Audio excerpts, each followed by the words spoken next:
कहती है, राजू, पागल हो गए हो क्या? अपने पिता के साथ ऐसा व्यवहार क्यों कर रहे हो? दोनों को हर दिन तुम्हारी चिंता लगी रहती है और तुम हो कि फिक्र कर रहे थे, इसलिए मैंने तुम्हें लेने के लिए भेजा था। राजू अपनी मां पर भी चिल्लाते हुए कहता है, हाँ तो आ गया मैं, अब मैं जा रहा हूं, पापा को कभी मत भेजना। शारदा राजू से कहती है, कहाँ जा रहे हो? तुम्हें यहाँ हमारे साथ रहने के लिए बुलाया है। अगर तुम वहां अकेले रहोगे तो हमें और खर्च करना पड़ेगा। एक बार तो सोचो हमें कितनी मुश्किल होती है, और तुम हो कि बिना कुछ सोचे समझे बोलते ही जा रहे हो। जरा तो लिहाज करो हमारी परेशानी का और दुनिया का भी। राजू अपनी माँ से कहता है, मैं यहाँ पर नहीं रह सकता, मेरा कॉलेज यहाँ से बहुत दूर है, मेरे लिए यहाँ से रोज जाना बहुत मुश्किल होगा। अभी 1 साल और है, फिर मेरी पढ़ाई खत्म हो जाएगी। तुम चाहो तो मैं यहाँ रविवार को आ सकता हूँ। वह अपने माता पिता के साथ नहीं रहना चाहता था और वह वहां से चला जाता है। 1 साल बाद वह अपनी पढ़ाई पूरी करता है और मुंबई में अच्छी नौकरी पाकर वहां चला जाता है। एक दिन वासुदेव अपनी पत्नी शारदा से कहता है, मेरी बात सुनो, अपने राजू की नौकरी को 5 साल हो गए हैं, चिट्ठी भी नहीं लिख रहा और यहाँ आ भी नहीं रहा। क्या पता वह कहाँ कैसा होगा, क्या खा रहा होगा, कुछ नहीं पता। शारदा दुखी होते हुए पति से कहती है, हम जाना चाहें तो भी हम कैसे? हम नहीं जानते वह कहाँ रहता है, कहाँ काम करता है। बस वह अगर ठीक है तो हमारे लिए ही काफी है, शायद उसे छुट्टी नहीं मिलती होगी। वासुदेव परेशान होकर पत्नी से कहता है, मैं तो सोच रहा हूं अगर हम में से कोई भी बीमार हो गया, उसे खबर मिलेगी भी या नहीं। शारदा पति को दिलासा देते हुए कहती है, नहीं नहीं, ऐसा कुछ नहीं होगा, सब्र रखिए, वह जरूर लौटकर आएगा, मुझे यकीन है। एक दिन वासुदेव जब काम से लौट रहा था, राजू का दोस्त सुरेश उसे मिला। आप हमारे दोस्त राजू के पिता वासुदेव? वासुदेव हैरान होकर कहता है, हाँ, क्या आप मेरे बेटे को जानते हैं? सुरेश बताता है, हाँ, हम दोनों साथ में पढ़ते थे और बाकी 2 दोस्त के साथ एक जगह में रहते थे। एक दिन जब आप वहां आए थे तो मैंने आपको देखा था। कैसा है राजू? सुरेश हैरान हो जाता है क्योंकि सुरेश को भी नहीं पता था राजू कहाँ रहता है। वासुदेव कहता है, पता नहीं बेटा, हमें मिले तो 5 साल हो गए। वह यह कहकर मुंबई निकल गया कि उसे नौकरी मिल गई है। उसके बाद वह फिर नहीं आया, एक भी खत नहीं मिला, एक भी खत नहीं लिखा उसने। सुरेश हैरान होकर वासुदेव की बात सुन रहा था और वासुदेव से कहता है, क्या? उसे तो मुंबई से आए 3 साल हो गए हैं, उसकी तो शादी भी हो चुकी है, एक 3 साल का बच्चा है, अब इसी शहर में रहता है, क्या आप नहीं जानते?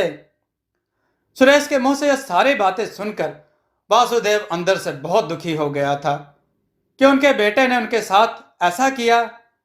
वासुदेव सुरेश से कहते हैं कि क्या उसने शादी भी कर ली और 3 साल का बच्चा भी है?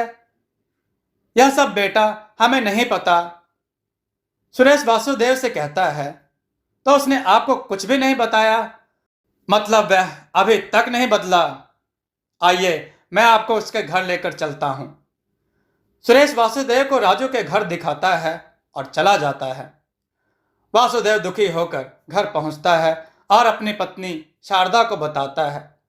वह इसी शहर में रहता है पर हमें एक बार भी देखना नहीं चाहता और हमें एक बात की चिंता रहती है कि वो कैसा होगा, क्या कर रहा होगा, किन हालत में होगा, लेकिन उसे हमारी बिल्कुल भी चिंता कभी नहीं हुई।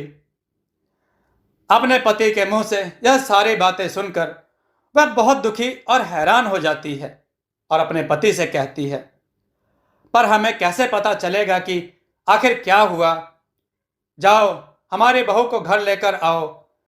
तुमने कहा उसकी एक बेटी भी है ना, मैं उसे देखना चाहती हूं, क्या तुम उसके घर जाओगे?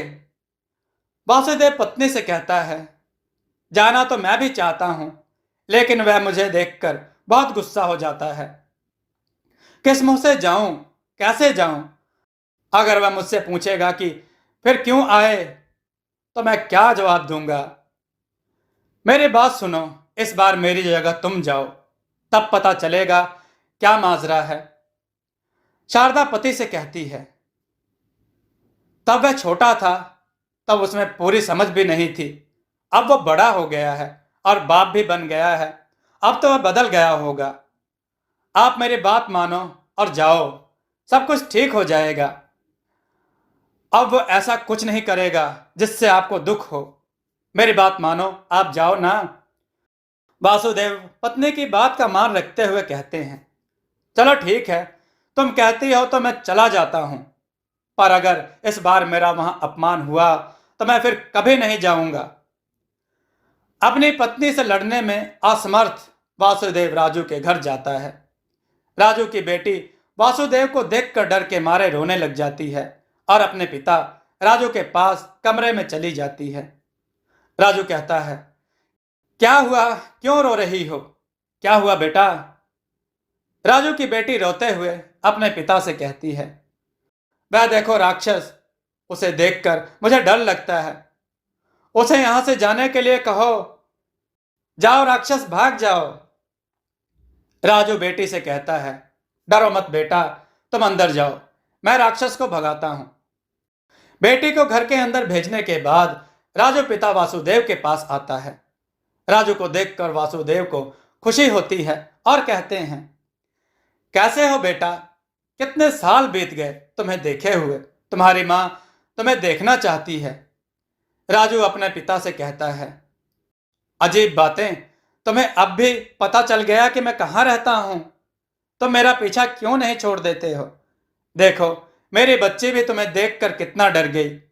कितनी बार तुमसे कहा है यहां मत आना, पर तुम नहीं समझे। मां से कहो मैं वहां कभी नहीं आऊंगा। अब चले जाओ यहां से, फिर कभी मत आना। वासुदेव अपमानित होकर घर लौट आया। वहां जो कुछ भी हुआ उसने अपनी पत्नी को बताया। मेरे इनकार को नजरअंदाज कर कर तुमने मुझे वहां भेजा। मेरी वजह से वह फिर गुस्सा हो गया। अगर तुम इसे देखना चाहती हो तो तुम चले जाओ। शारदा पति से कहती है, तुम्हारे इतने अपमान के बाद मैं वहां नहीं जा सकती। अगर वह आना चाहता है तो वह आएगा, वरना कोई बात नहीं। अब से हम उसके बारे में कोई बात नहीं करेंगे। कुछ दिन बाद राजू अपने दोस्त सुरेश के घर उससे मिलने जाता है। राजू को देखकर सुरेश खुश हो जाता है और कहता है, अरे राजू, कैसा है? बहुत दिन हो गए तुम्हारे, यहाँ कैसे? राजू कहता है, कुछ नहीं, काफी दिन हो गए तुमसे मिले हुए, सोचा आज तुमसे मिलने आ जाऊं। तू कैसा है? सुरेश कहता है, अच्छा हुआ जो तुम मुझसे मिलने चले आए। तू अपने माता पिता से मिला या नहीं? तेरे पिताजी तुझे देखना चाहते थे। मैंने दिखा दिया था उन्हें तुम्हारा घर। उन्हें तो यह भी नहीं पता कि तेरी शादी हो गई है। तो उनसे मिला भी या नहीं? राजू कहता है, नहीं, मैं उनसे कभी नहीं मिलना चाहता। मुझे बचपन से अपने पिता पसंद नहीं। सुरेश राजू की ऐसी सोच पर अफसोस करते हुए कहता है, इसका मतलब तू अभी भी नहीं बदला। मुझे नहीं लगता कि तू बदलना भी चाहता है। तेरे पिताजी की आंख की कमी उनकी गलती तो नहीं। उनके पैसों से पढ़ाई की, इतनी तरक्की की, उन्हीं की तो मेहरबानी है। मुझे बहुत खलता है कि मेरे माँ बाप नहीं हैं। तेरे माँ बाप हैं, लेकिन तुझे उनकी कदर नहीं है। बुढ़ापे में उन्हें तेरी जरूरत है। अगर तू मेरा दोस्त बनकर रहना चाहता है तो पहले अपने माता पिता से मिल, फिर मुझसे मिलना, वरना मुझे अपनी शक्ल भी मत दिखाना। अब चला जा यहां से तू। अपने दोस्त की बात सुनकर राजू के होश ठिकाने आ गए। वह माँ पिताजी के घर गया। अपनी माँ को देखकर वह कहता है, माँ, कैसे हो? माँ, मैं यहाँ आपसे मिलने आया हूँ। माँ कहती है कि मैं ठीक हूँ। मुझे पता चला कि तुमने शादी कर ली, तुम्हारी एक बेटी भी है। तुम अकेले क्यों आए? उनको साथ क्यों नहीं लाए? मैं उनको देख लेती। राजू माँ से कहता है कि उन्हें यहाँ लाने की जरूरत नहीं। आप मेरे साथ आओ, पिताजी से कहो कि अब मैं उन्हें परेशान नहीं करूंगा। पिताजी कहाँ हैं? वह दिखाई नहीं दे रहे, अभी तक काम पर से नहीं आए।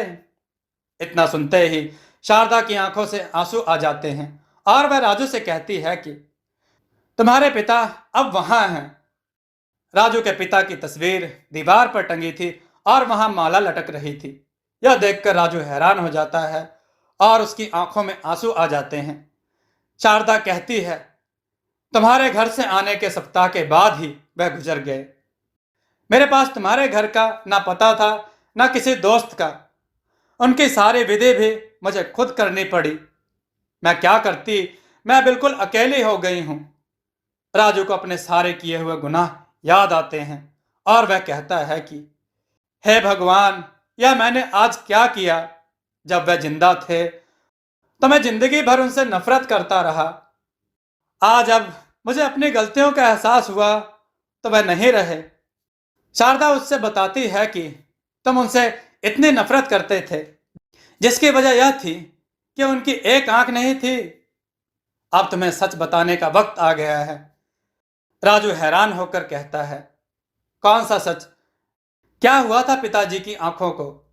मुझे लगता था वह जन्म से ही ऐसे हैं। माँ कहती है, नहीं, एक दिन सारे बच्चे हमारे घर के सामने गिल्ली डंडा खेल रहे थे। जब उनमें से किसी एक ने मारा तो गिल्ली तुम्हारी आंख में जाकर लगी और तुम्हारी आंख चली गई। तब तुम 3 साल के थे। डॉक्टर ने कहा कि तुम्हारी आंख हमेशा के लिए चली गई है। अगर कोई आंख का दान कर सकता है तो वह बदल सकते हैं तुम्हारी आंख। तुम्हारे पिता ने बिना कुछ सोचे हुए अपने दोनों आंखों में से एक आंख तुम्हें दे दी। मैं तुम्हें यह बात कभी नहीं बताती क्योंकि उन्होंने तुम्हें बताने के लिए मना किया था। अब मुझसे रहा नहीं गया। राजू को अपने किए पर बहुत पछतावा होता है।